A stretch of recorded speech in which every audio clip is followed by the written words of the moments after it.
Fala, fala, meus amigos da Escola Israel Leocádio.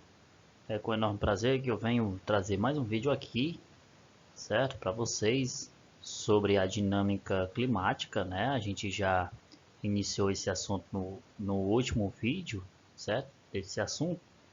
Mas a ideia aqui é introduzir estudos atmosféricos e oceânicos, tá certo? Então o vídeo vai ficar um pouquinho extenso, porque é um assunto muito extenso, certo? Mas espero que eu contribua aí nos estudos com vocês, tá bom? Então vamos lá para o assunto.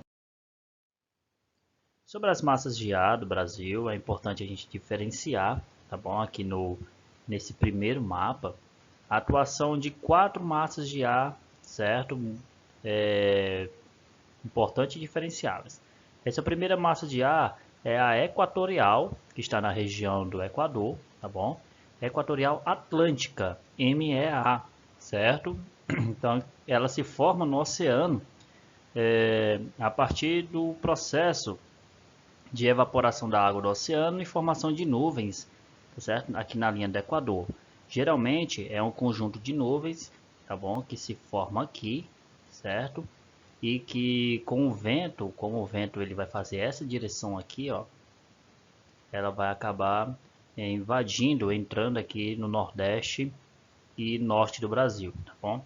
Geralmente essa cortina de nuvens é a zona de convergência intertropical, certo? Que é carregado pelos ventos alísios, que são ventos que sopram dos trópicos para o Equador.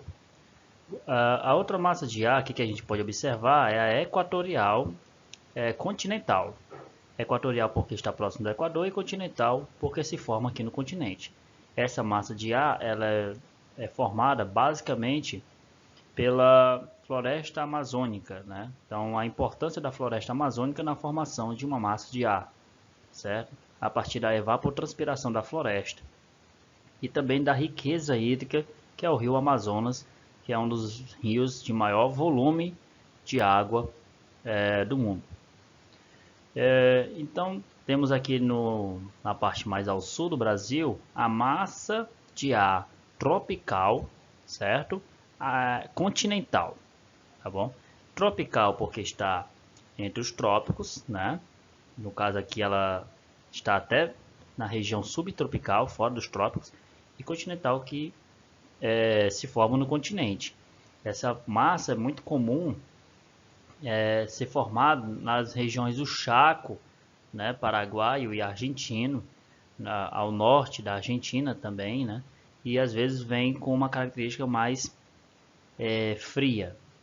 E a massa tropical atlântica, certo, que é uma massa também fria, ela se forma no Oceano Atlântico, tá bom, e traz muitas frentes frias para a região sul e sudeste do Brasil.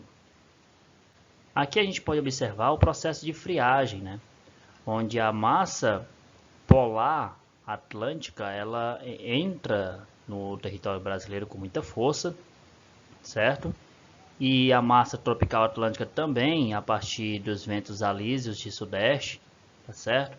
Ela acaba sendo empurrada, tá certo? Essa massa de ar aqui para essa região do Brasil, levando muita chuva, né? Muita umidade. Essa friagem tem um significado importante de derrubar as temperaturas, tá bom? Então, quando essa massa de ar ela entra, ela acaba enfraquecendo essas duas massas de ar aqui equatoriais. Então, essa massa de ar polar, que é uma massa de ar fria que vem dos polos, tem essa importância de derrubar as temperaturas no Brasil. Sobre os domínios morfoclimáticos, nós podemos observar aqui no mapa, tá bom? Esse primeiro mapa aqui, que o Brasil tem basicamente quatro climas, tá bom? Controlado por massas de ar equatorial e tropical. O primeiro é equatorial, tá certo? Úmido, que vem a partir da convergência dos alísios, quer dizer, o encontro dos ventos alísios de sudeste e de nordeste, né? Então esses ventos eles se encontram aqui nessa região, certo? Aí nós temos o litoral úmido aqui na região litorânea brasileira, certo? Que recebe muita umidade também. que é exposto a massa de ar tropical marítima, atlântica, né? Nós temos a região tropical brasileira, que já tem um verão chuvoso, né, úmido, e um inverno muito seco, sem chuvas, que corresponde basicamente à região dos cerrados e parte do litoral semiárido também do Nordeste e o meio norte também aqui na região do Maranhão. E temos também o tropical semiárido, que é essa manchazinha aqui, né? Que é essa manchazinha aqui que a gente pode observar no centro da região Nordeste, que tem uma ação irregular das massas de ar, quer dizer, chove bem pouquinho nessa região. E nós só temos uma região que é controlada por massas de ar tropicais e polares aqui no Brasil, que é o subtropical úmido aqui na região sul do Brasil, né? Então é uma região que recebe bastante massas de ar tropicais e polares. Aqui do lado, aqui nesse mapa, nós podemos observar a formação de alguns domínios morfoclimáticos, como o amazônico, o cerrado, né? Formado por chapadões, tá certo? E matas de galeria, as caatingas aqui em rosa, que é nosso domínio, né? Que é formado por depressões ou superfícies aplainadas, intermontanas e interplanáuticas, né? Temos as araucárias, que é o pinheiro brasileiro, que fica lá no sul do Brasil. As pradarias, que é uma região mais de campos, que está em amarelinho, claro. E nós temos também os mares de morros, que pega aqui basicamente o litoral brasileiro e parte do interior de São Paulo e Paraná, que é uma região mais alta, né? São as áreas mamelonares, certo? E são bastante florestadas, com uma altitude significante, tá bom? Uma observação: 5 padrões climáticos e 7 biomas, os domínios morfoclimáticos nacionais. Denotam-se ainda áreas de transição, que são ecótones, como as matas dos cocais, a agreste e o mangue. A mata dos cocais, ela pode ser identificada lá no Maranhão, tá bom? E o agreste está entre a zona da mata, né, que é aqui no litoral, e o sertão nordestino. Então, o agreste é uma zona, é uma área de transição, tá bom? E a Mata dos Cocais faz essa transição do sertão nordestino com a Amazônia. E o mangue faz essa transição de um ambiente litorâneo com as áreas interioranas, né, continentais. Observação também que o Pantanal pode ser considerado um bioma, tá bom? Então, sobre os climas e biomas no Brasil, o clima equatorial ela chove bastante, né? Tem uma temperatura alta, tá certo? É formada por uma floresta chamada de amazônica, também denominada de Ileia, né? Já colocava isso o naturalista Humboldt. São formados por chuvas convectivas de baixa amplitude térmica. O solo é pobre por não receber muita luminosidade do sol e as terras são baixas, né? Assim, o rio Amazonas ocorre em planícies, né? O clima semiárido, que é o sertão, né, chove muito pouco, né? Então veja que a temperatura ela é alta, certo? A vegetação é a caatinga, geralmente é formado por chuvas orográficas, são as chuvas de relevo. As chuvas são bastante irregulares e há a ocorrência de terras baixas, as depressões, ou também nós podemos chamar de superfícies de aplainamento, e também os inselbergs, né? Que são aqueles blocos rochosos que podem ser identificados nessas depressões. Temos o tropical úmido litorâneo, que chove bastante, tem uma temperatura relativamente baixa comparado ao semiárido e ao clima equatorial, certo? É formado pela Mata Atlântica, tá bom? É uma vegetação que recebe bastante maritimidade e que tem um relevo identificado por morros, né? Um relevo identificado denominado de mares de morros, tá bom? Também é denominado de mamelonar. O tropical semiúmido, ele já é um tropical mais interiorano, mais continental, né? Ele também tem uma quantidade de chuvas significantes, uma temperatura relativamente alta, é formado por cerrados, savanas, tá certo?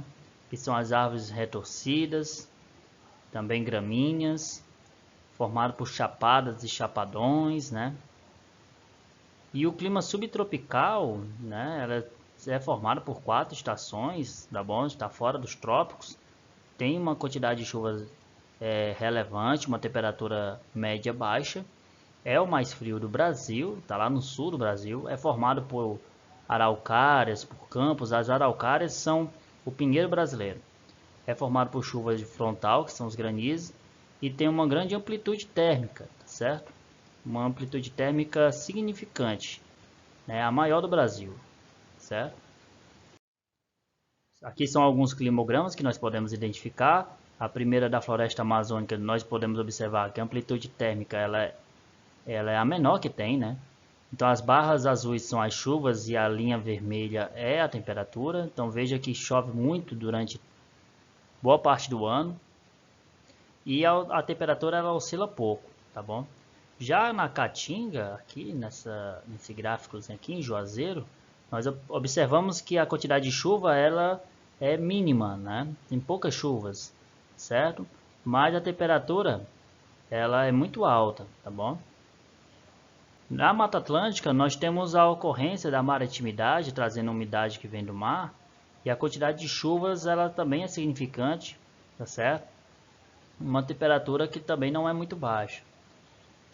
O Cerrado e a Savana, ela tem 2 estações bem definidas, né? Com sazonalidades pluviométricas, quer dizer, no começo do ano chove bastante e no fim do ano também, e já no meio do ano o Cerrado praticamente não chove, tá certo?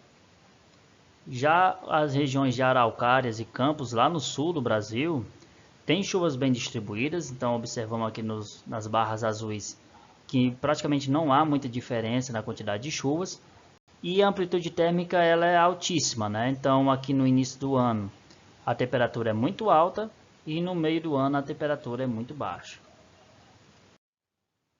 Sobre os tipos de chuva, nós observamos que temos a convectiva, né?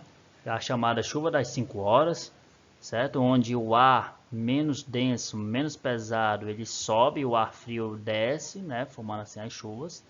Isso aqui, esse movimento é de convecção, tá bom?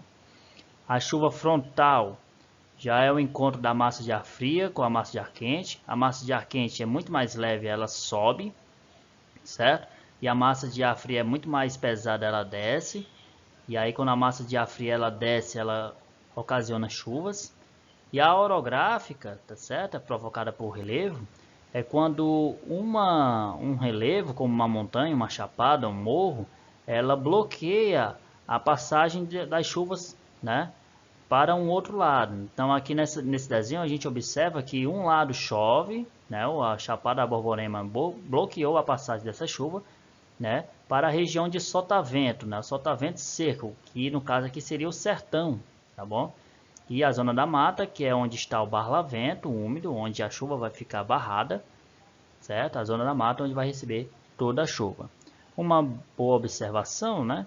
Aqui no caso, a chuva orográfica associada à circulação geral da atmosfera explica a semiaridez no sertão nordestino, né?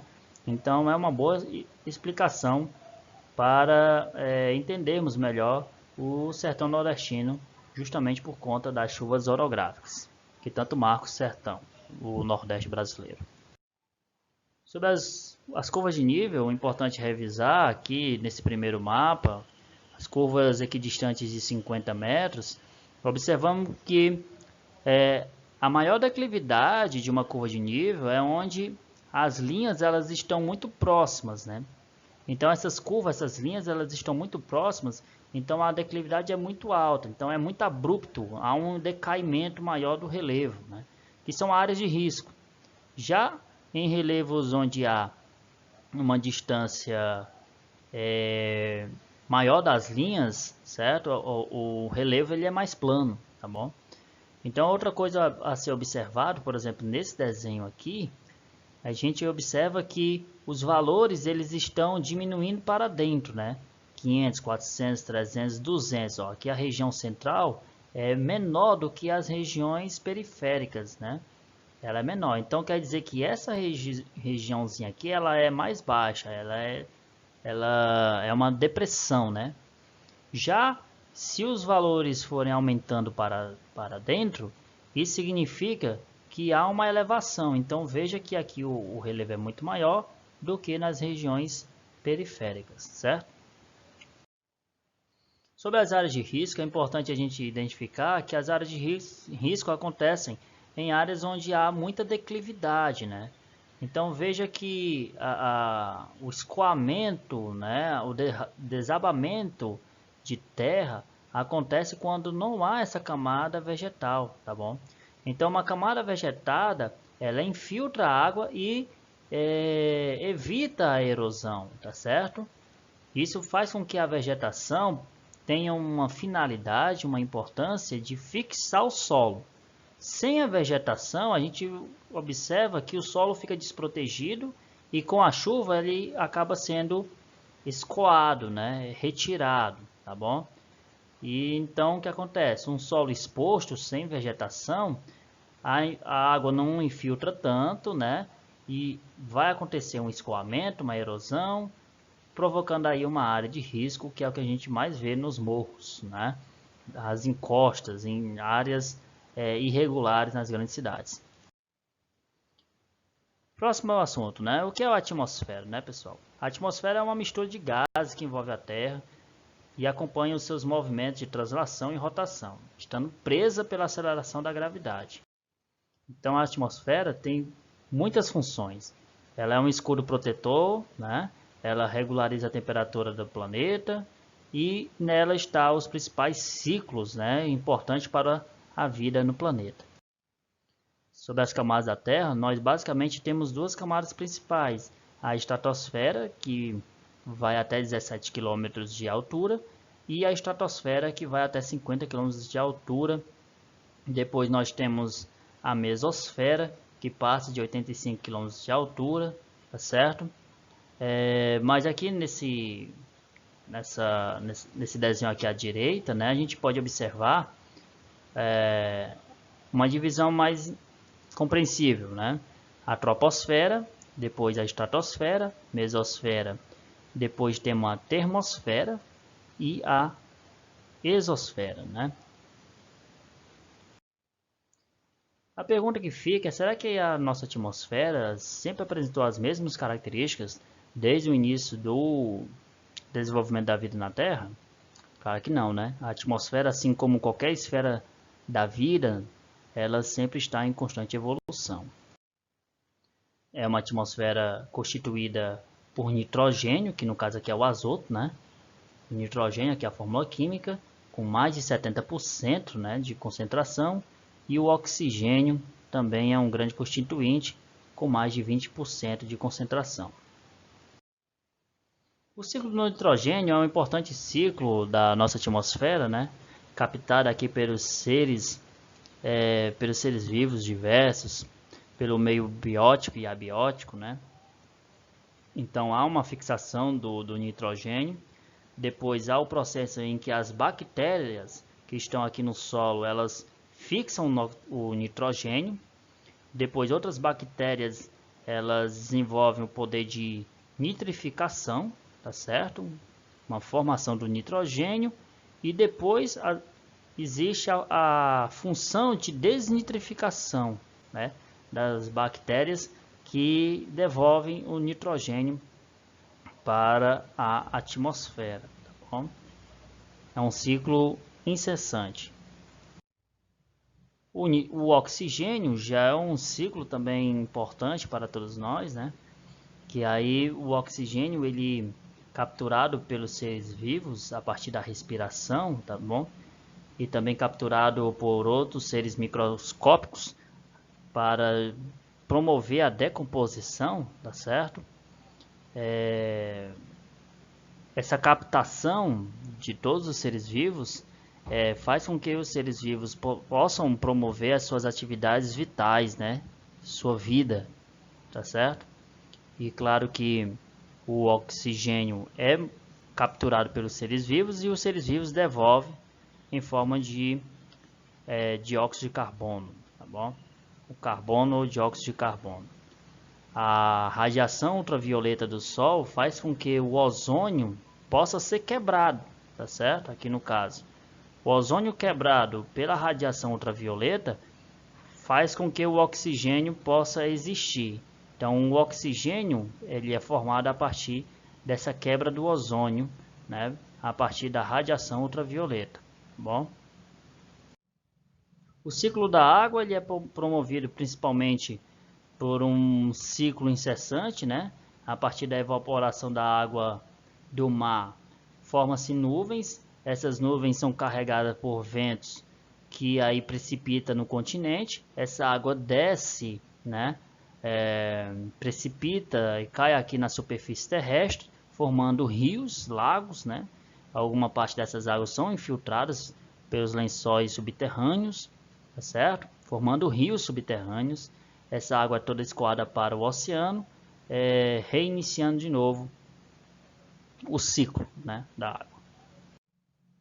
O dióxido de carbono também tem seu ciclo, tá certo, pessoal? Então, o dióxido de carbono ele é capturado por alguns seres vivos no mar, tá certo? Ele também pode ser capturado por alguns vegetais aqui na Terra, aqui na superfície terrestre, né? Então, o mar é que tem a maior função de capturar dióxido de carbono. Mas ele também é devolvido para a atmosfera a partir da queima de combustíveis fósseis, tá certo? E os seres vivos também, né? Eles, a partir da respiração, eles devolvem para a atmosfera dióxido de carbono, tá bom?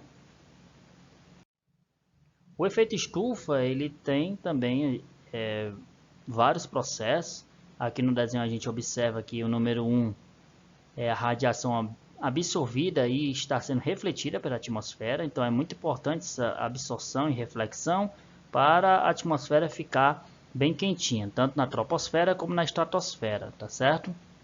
Mas o número 1 está aquecendo a estratosfera.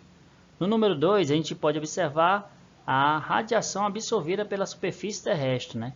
Então parte vai ser absorvida pela superfície. Aí dependendo dessa superfície, a absorção ela vai ser maior ou menor, tá bom? Como por exemplo, em centros urbanos onde há muito asfalto, a absorção ela vai ser menor por conta da camada de asfalto, né? Que vai se tornar um grande bloqueio, né? O 3 é a reflexão para a superfície terrestre, aquecendo aqui a camada da troposfera, tá certo? A 4 já é a energia que está sendo reenviada pela Terra, tá certo? Então a energia que a Terra que recebeu do Sol, ela está reenviando para o universo, né? No 5 acontece o efeito estufa, que é o aprisionamento desse calor, né? Ele aprisiona essa energia proveniente da radiação solar, mantendo a temperatura constante, agradável, aceitável para a vida na Terra. E a 6 é a radiação que está sendo enviada para o espaço, certo? Sobre os oceanos, primeira coisa a falar, né, sobre a plataforma continental, que é uma área do continente, é a continuação do nosso continente que está debaixo da água. Então vocês podem observar aqui no desenho, né, essa linha pontilhada aqui é a continuação do nosso continente, tá bom? Só que é a parte mais baixa, né, como se fosse a calçada aqui do Brasil, né? Só que é uma parte mais baixa, está debaixo do mar, certo? Então em algumas partes essa plataforma ela é mais plana e outras partes ela é mais íngreme, né? Então o relevo submarino ele é basicamente formado aqui por uma margem continental, tá certo? Que recebe muita luz, chamado de zona fótica, tá certo? É onde se formam muitos peixes, muitos cardumes, tá bom? Então a plataforma continental ela vem até 1000 metros em média, tá certo? E a talude continental, que é o decaimento aqui do relevo, né? Ela vai até 5000 metros de profundidade, tá bom? Ele aqui é um desnível essa talude, certo? Essa região mais baixa do oceano é a região abissal, né? É uma região pelágica que a gente vai ver melhor lá na frente. É uma região muito baixa que é formada por fossas, por dorsais, por montanhas oceânicas lá debaixo do mar. Nós vamos ver isso aí melhor lá na frente. Então os oceanos eles cobrem 2/3 da superfície da Terra, tá certo? Então as águas oceânicas abrangem os oceanos e mares, e as continentais são os rios, lagos, geleiras e águas subterrâneas. O mar são águas salgadas que banham os continentes, certo? Então são águas que recebem influência terrestre. E ela se modifica, né, a partir das substâncias que são nelas dissolvidas, né, alterando suas propriedades e seus movimentos. Já o oceano são águas salgadas afastadas da costa, né? Portanto, elas não têm influência com o continente, não são influenciadas pelo continente, né, pela terra, mantendo suas propriedades e concentração de substâncias nelas dissolvidas. Então vamos para alguns tipos de mares, né, que são os costeiros ou abertos, continentais, interiores ou mediterrâneos e os fechados ou isolados. Então aqui nós temos 3 tipos de mares, né? O mar interior mediterrâneo, né? Mediterrâneo porque pega emprestado o nome do mar Mediterrâneo.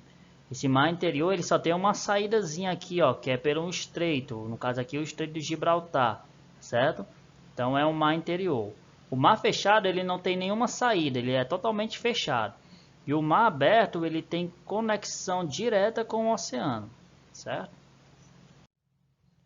Então nós temos aí basicamente 3 oceanos, né? O Pacífico, o Atlântico e o Índico, e incluindo também os mares glaciais, tanto aqui no Ártico, tá certo? No extremo norte, como no Antártico, no extremo sul, tá bom?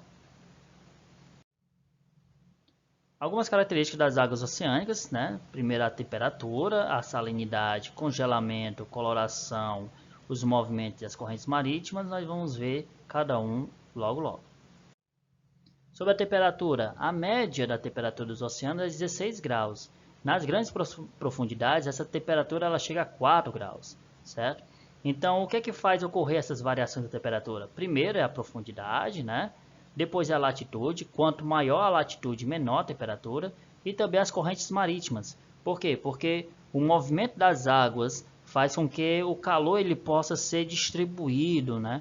Tanto o calor como o frio, ele possa ser distribuído sazonalmente aqui na Terra, certo? Então, há movimento dessas correntes marítimas modificando ali a sua temperatura. A salinidade, ela vem a partir da concentração de sais em solução nos oceanos. As chuvas, o derretimento de geleiras, elas dissolvem os sais das rochas que são levados para os oceanos. Então os oceanos seriam um grande depósito de sais, né, que vem das regiões continentais. Com a constante evaporação da água, os sais vão se concentrando, por isso as águas tendem a se tornar mais salgadas com o passar de milhões de anos, certo? Sobre o congelamento nas altas latitudes, em razão das baixas temperaturas, há o congelamento das águas do oceano, formando as banquisas, certo? A fragmentação dessas banquisas formam aí os Floesbergs. Não sei se eu falei direitinho, mas é exatamente isso, certo? Já a coloração dos oceanos vai depender aí da quantidade e da qualidade de sedimentos em suspensão. Em alto mar, a água ela tem uma coloração já azul mais escuro, certo? Como por exemplo aqui nessa foto, por conta da falta de sedimentos em suspensão. Já próxima à praia, próxima à costa, a água tem uma coloração mais esverdeada, porque tem alguns sedimentos de vegetais e detritos de animais também. Já nos rios, né, na foz, nos rios, nas desembocaduras, as águas são um pouquinho mais avermelhadas, mais turvas, né, ou amareladas, mais barrentas, por conta da quantidade de sedimentos em suspensão, tá bom? Claro que a quantidade de volume do rio, né, o fluxo do rio, vai determinar a quantidade de sedimentos em suspensão. A geologia e a geomorfologia ela é muito importante também para a gente detectar essa característica. Bem, as marés são movimentos que afetam as massas oceânicas em toda a sua amplitude, certo? Então a gente pode observar aqui que as marés elas são ocasionadas pela atração que o Sol e a Lua ela exercem sobre a superfície da Terra. Então, o aumento de uma maré ela está relacionada com a atração, né, gravitacional que o Sol e a Lua podem exercer. Aqui no desenho a gente observa que está acontecendo as marés baixas, né, e a maré alta, em uma diferença de 6 horas, né? Então aqui nós temos um fluxo de enchente da maré alta às 6 horas e depois nós temos um fluxo de vazante às 6 horas, certo? Então aqui é um desenho esquemático de um tipo de maré. Existem lugares que tem duas marés baixas e duas marés altas em um dia, como no nosso caso. Já tem outros lugares que só tem uma maré baixa e uma maré alta, certo? Então é diferenciável sim os tipos de marés por vários lugares no mundo. Então, pessoal, as marés elas podem ser de duas formas. Primeiro a cisígia, né? Também classificada como águas vivas. Elas são marés de grande amplitude, certo?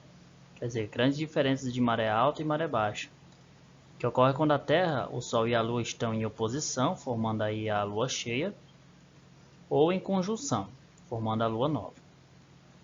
Já as marés de quadratura, né, ou águas mortas, acontece uma pequena amplitude, né, uma pequena diferença de marés, e ocorre nas quadraturas, né, que são as luas de quarto crescente e também luas de quarto minguante.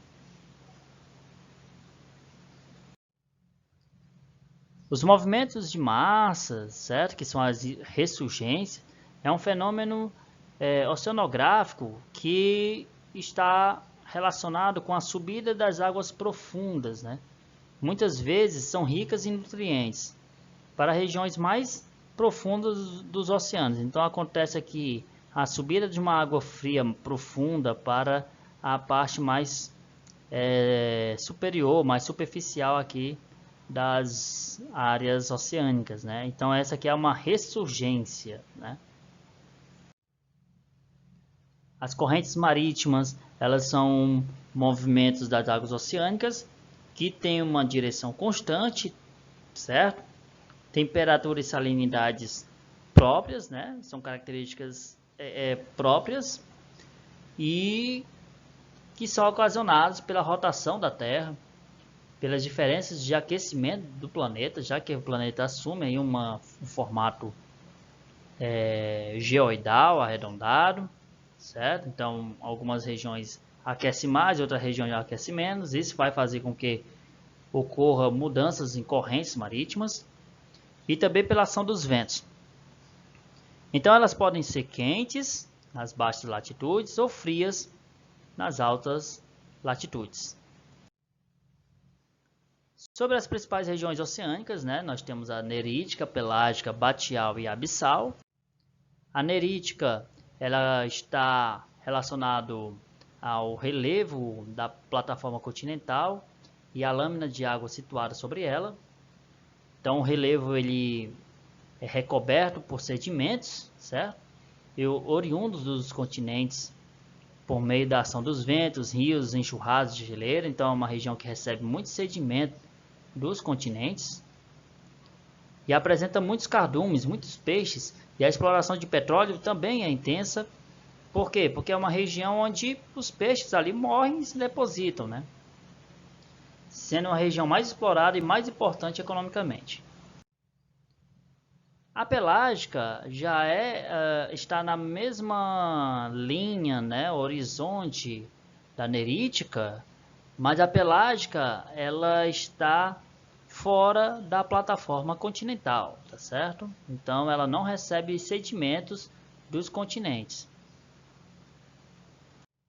A batial ela está entre a pelágica e a abissal, que a abissal é a mais baixa, né?